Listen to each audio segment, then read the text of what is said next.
Le damos la bienvenida mediante videollamada a Vicente Mondaca. Él es especialista en vivienda vertical y condominios. ¿Cómo estás, Vicente? Buenos días. Muy buenos días. Espero que se encuentren muy bien por allá. Gracias, Hola, Vicente. Bueno, pues para platicar pues esta nueva forma de vivienda que se está suscitando en las grandes ciudades, acá en Guadalajara lo estamos viendo a gran escala, de la vivienda vertical, ¿cómo la defines? Y finalmente, bueno, pues ¿cuál es el panorama que vislumbras justamente en las grandes ciudades de este tipo de vivienda, Vicente? Por supuesto. Bueno, por vivienda vertical se entiende a un condominio que consiste en uno o varios edificios de altura. Pueden ir desde edificios chiquitos, 3 pisos, hasta, bueno, torres de 20 y algo pisos o más. Depende de lo que permita el plan de cada zona. Y en el caso de Guadalajara hemos visto un aumento considerable en los últimos años de condominios. De hecho, entre una medición que se hizo en el 2010 de cantidad de proyectos activos, habían alrededor de más o menos 50 proyectos y al cierre del año pasado habían ya casi 300 proyectos, o sea, estamos hablando que el número se multiplicó por 6 en una década. En esta dinámica de urbanización que presenta ahora las grandes ciudades, ¿cuáles consideras las ventajas que tiene propiamente esta vivienda vertical, que a decirlo tal cual, acá en Guadalajara pues ha recibido muchas críticas? Bueno, nosotros desde Comunidad Feliz al menos lo vemos como algo muy positivo, los condominios verticales. Obviamente, al igual que un condominio horizontal, un condominio de casas va a tener aspectos positivos y negativos, pero lo que vemos principalmente es que, en primer lugar, tenemos una mejor economía de cara al condominio, dado que los costos de mantenimiento de las áreas comunes, por ejemplo, de los jardines, cosas por el estilo, si vives en un departamento va a tender a ser más barato en comparación a si vives en una casa. Además, al vivir en un edificio, en un condominio vertical, eso queda en manos de la administración, del administrador, el hacer el mantenimiento correspondiente a los jardines, los elevadores, la pintura del edificio, y uno simplemente paga versus vivir en una casa en horizontal o en una casa particular, donde tú tienes que costear todo eso y no solo costearlo, sino que planificarlo y ejecutarlo. Entonces, por ese lado tenemos algo que es muy positivo. Y por otro lado también está el tema de la seguridad. Estadísticamente es más probable sufrir un robo a vivienda si es que uno vive en una casa, dado que es más fácil de flanquear normalmente para alguien que quiere entrar, en comparación a un departamento donde, por ejemplo, si estás en un piso 10, la probabilidad de que alguien ingrese a robar a tu departamento es menos probable.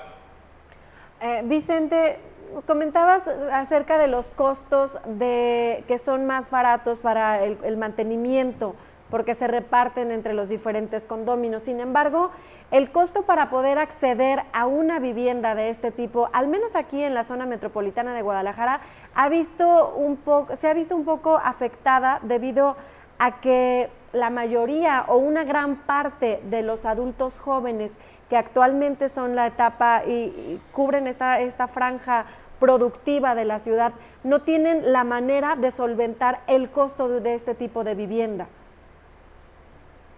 Por supuesto. Sin embargo, lo vemos como un problema multifactorial, porque por un lado está el costo de la vivienda. Efectivamente, cualquier vivienda en la zona metropolitana, si es que vemos el costo por metro cuadrado, por así decirlo, va a ser alto. Sin embargo, si comparamos los metros cuadrados que tiene una casa en comparación a un departamento, el departamento generalmente o la mayoría de las veces tiene menos metros cuadrados. Por lo tanto, sería más probable acceder a un departamento en comparación a una casa, en una zona metropolitana al menos.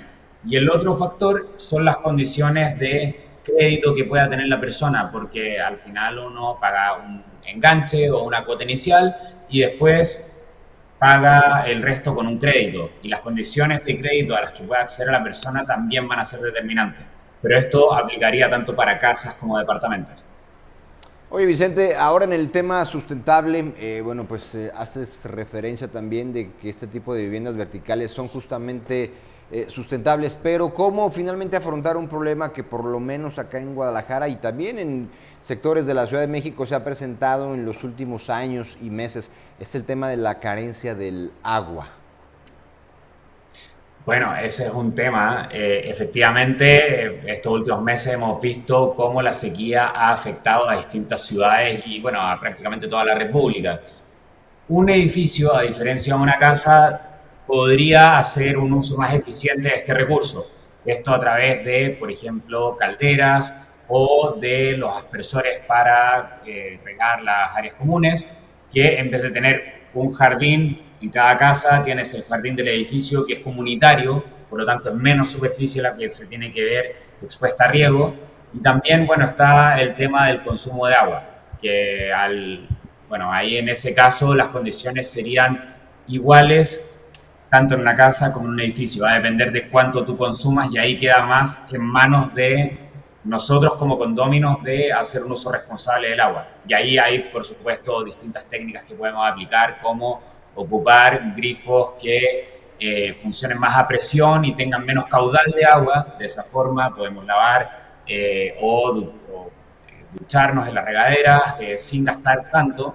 O, bueno, también las lavadoras de platos, por ejemplo, si es que uno apila todos los platos, estadísticamente se consume menos agua en comparación a lavarlos a mano. Entonces, hay distintas técnicas, pero quedan ya después más en el poder del condómino.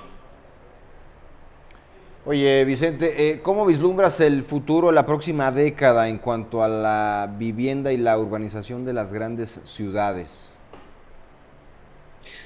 Bueno, en México por lo menos se ha visto un desarrollo inmobiliario muy importante en los últimos años. Guadalajara lo ha visto, México, Ciudad de México, el Estado de México, la zona de Riviera Maya, Yucatán también, Querétaro. En general, las grandes ciudades en el norte también se están expandiendo, lo cual es muy positivo porque permite dar mayor acceso a la vivienda a las personas. También, al existir más condominios y al existir más tecnología, lo vemos desde el año pasado, por ejemplo, con la llegada de ChatGPT u otras herramientas, la tecnología va a ir permeando de cada vez más en los condominios. Nosotros como Comunidad Feliz, por ejemplo, ya tenemos, bueno, nos dedicamos a eso. Vendemos un software de administración de condominios que permite automatizar muchas tareas para el administrador y también dar mayor transparencia a los condominios, que por ejemplo hoy en día tienen mucho mayor interés en monitorear todo lo que pasa en su departamento o vivienda en el condominio desde una aplicación móvil. Entonces esto se va a ir profundizando cada vez más y también vamos a ver más soluciones tecnológicas en los condominios, como por ejemplo que la misma aplicación te permita abrir las plumas de la entrada o los controles de acceso físicos y toda clase de cosas por el estilo, los sistemas de vigilancia y de una forma u otra la tecnología va a ir entrando cada vez más a nuestras vidas, pero siempre desde un punto de vista positivo. Al final, todo esto busca solucionar problemas que hoy en día tal vez no están resueltos. Vicente, ¿consideras que este tipo de inversiones es más viable para hacerlo únicamente con el fin de hacer un negocio, por decir, como subarrendar a través de alguna aplicación, o sí para que una familia pueda vivir en ella? Yo creo que para ambos casos sirve, o sea, invertir en una vivienda vertical puede servir tanto, como tú mencionas, para ponerlo en renta y, bueno, generar un patrimonio a partir de eso, o para una familia también. Va a depender de las condiciones bancarias y de crédito a las que se pueda acceder, pero yo creo que en ambos casos es recomendable hoy por hoy vivir más en condominios verticales debido a que son más eficientes en términos económicos. Y por supuesto, la invitación siempre es a tratar de integrar en la comunidad plataformas como Comunidad Feliz, que al final lo que buscan es dar mejor transparencia financiera y comunicacional entre condóminos y administradores. Muy bien, Vicente Mondaque, especialista en urbanización vertical, muchísimas gracias por estar en Noti13. Gracias a ustedes, que tengan lindo día. Gracias, vamos a hacer una nueva pausa y regresamos con más información.